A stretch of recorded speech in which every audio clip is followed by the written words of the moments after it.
አንዳንድ ጊዜ እኮ ለሰው መናገር የማንችላቸው ህመሞች አሉ አይደል?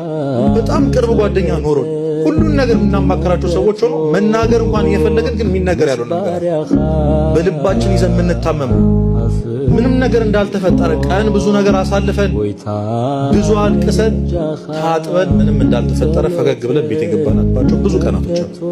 በእነዛ ሁሉ ግን አብሮን ይታመም የነበረው አብሮን ይሰማ የነበረው ማን ነበር? እግዚአብሔር ነበር። አያችሁ፣ ሰው ብቻውን ሆኖ አያውቅም። ሰው ብቻውን ሆኖ አያውቅም። እኛው ለምሳሌ ብቸኝነት ስሜት ሲሰማን እግዚአብሔር ምን የሚሰማው ይመስላችኋል? ምሳሌ ልስጣችሁ።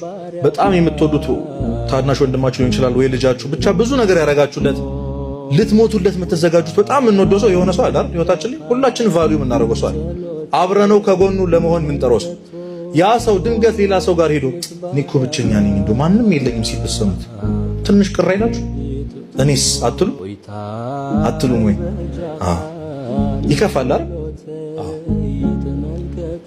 የሚያዝኑ ብፁዓን ናቸው። የማቴዎስ ወንጌል ምዕራፍ 5 ላይ የሚያዝኑ ብፁዓን ናቸው ይጽናናሉና የሚለውን ሲተረጉም የመጀመሪያው የማይገባ ሐዘንና የሚገባ ሐዘን አለ ብሎ የማይገባ ሐዘን ላይ እናት አባት የለኝም ሞቶብኛል ብሎ ከመጠን ያለፈ ሐዘን አያስፈልግም። ምክንያቱም እንደ እናት እንደ አባት ቅድስት ሥላሴ ያሉና ወዳጅ ዘመድ የለኝም የሚረዳኝ የለኝም አጠገቤ ማንም የለም ብለን እንዳናዝን መላእክት ቅዱሳን ከኛ ጋር ናቸውና እምወርሰው ርስት ጉልት ንብረት የለኝም ከተባለ እግዚአብሔር ማንን አዘጋጅቶልናል?